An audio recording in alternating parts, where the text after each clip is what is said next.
Suite de notre roman Les coups de la vie. Le titre de l'histoire que je vais vous lire s'intitule « Mon mari était en réalité un python ». Hubert est l'homme que j'avais moi-même dragué dans mon restaurant.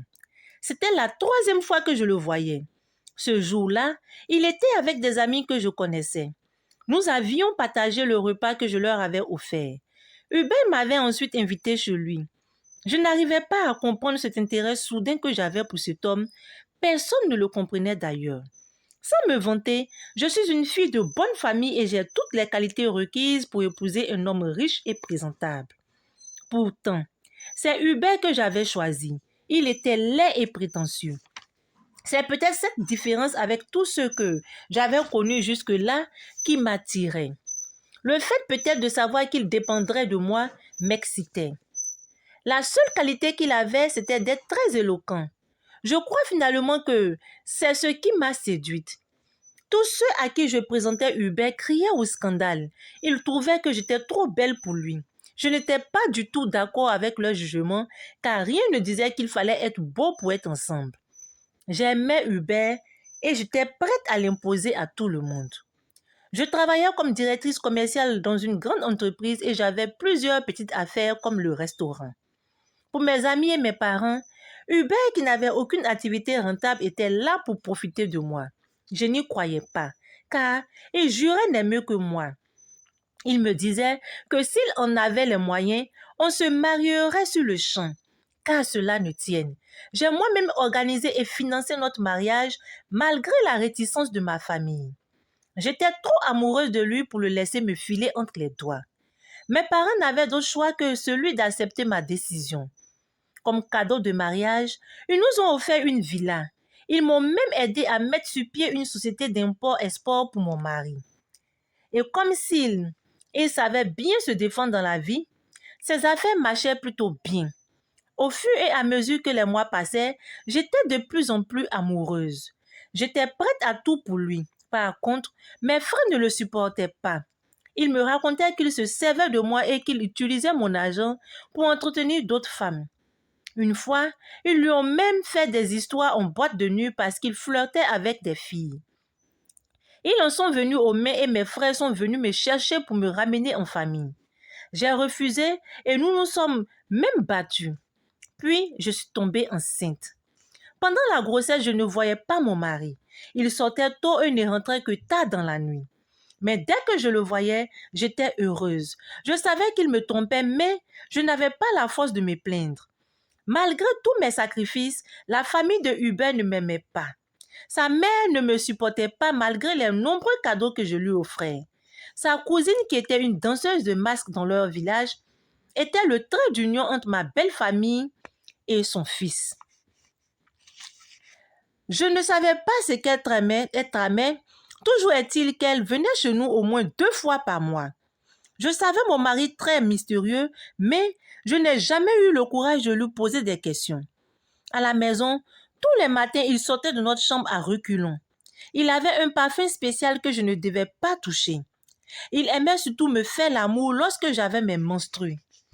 Après mon accouchement, j'étais très souvent seule à la maison avec ma fille.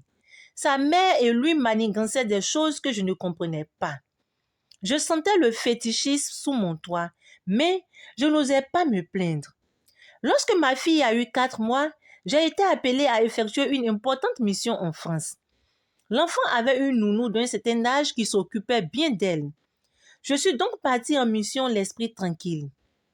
Après une semaine passée en France, j'ai reçu un coup de fil de mes parents qui voulaient que je rentre d'Adar, car ma fille n'allait pas bien. Je suis rentrée très rapidement. À mon arrivée, j'ai constaté avec désespoir que ma fille était morte et enterrée par mon mari et ses parents. À la question de savoir ce qui lui était arrivé, la servante m'a dit que la petite ne souffrait d'aucun mal, qu'elle était dans son berceau endormie et que quelques minutes après, mon mari lui avait annoncé qu'elle était morte. Elle a ajouté que sa mère et sa cousine étaient présentes et qu'elle avait aussi constaté qu'il y avait des cafards dans le berceau de l'enfant lorsqu'on la trouva morte. Ma famille était furieuse du comportement de mon homme et de sa famille. Après la mort de ma fille, et après avoir passé 4 ans aux côtés d'un homme qui, en réalité, ne m'avait jamais aimé, Je me posais beaucoup de questions. Pourquoi personne ne l'aimait à part moi? Pourquoi malgré tout ce qu'il me faisait subir, je l'aimais sans me plaindre? J'ai demandé à Dieu de m'éclairer, de me montrer le vrai visage de celui avec qui je vivais. Après mes prières, je suis rentrée me coucher dans notre chambre malheureuse et triste de la vie que je menais. Lorsque Hubert est rentré, je ne dormais pas. Il s'est douché puis il s'est mis au lit. Quelques minutes après, j'ai entendu une voix qui m'a demandé de regarder mon mari. Je lui tournais le dos. La voix insistait tellement que je me suis retournée. À ma grande surprise, j'ai vu mon mari malgré la couette qui le couvrait, en tenue de roi, avec un sourire narquois. Je ne comprenais rien. Je me suis retournée rapidement et la même voix m'a demandé une nouvelle fois de le regarder. J'ai obéi et cette fois, j'ai vu un gros serpent python avec une tête d'homme, celle d'Hubert. Je n'ai pas pu me lever ni même crier. J'étais sereine et une certaine force m'a envahie. J'ai prié toute la nuit. Très tôt le matin, je me suis levée, j'ai pris toutes mes affaires et je suis partie de chez mes parents. Malgré les excuses que présentait mon mari qui s'était rendu compte que j'avais compris son manège, j'ai décidé de ne plus vivre aux côtés d'un homme qui était en réalité un suppôt du diable. Quelques jours après l'avoir quitté et confié ma vie à Dieu, tout s'accéléra. Sa mère mourut. Sa cousine ensuite. Il a commencé lui-même à tout perdre. Il a tout vendu dans la maison. Le féticheur de sa mère est devenu pasteur. Il est venu me voir pour m'expliquer que mon mari et sa famille avaient signé un pacte avec le diable et qu'il avait un esprit de python. Après toutes ces révélations, j'ai compris que Dieu m'avait épargné et qu'il fallait que je fasse son œuvre.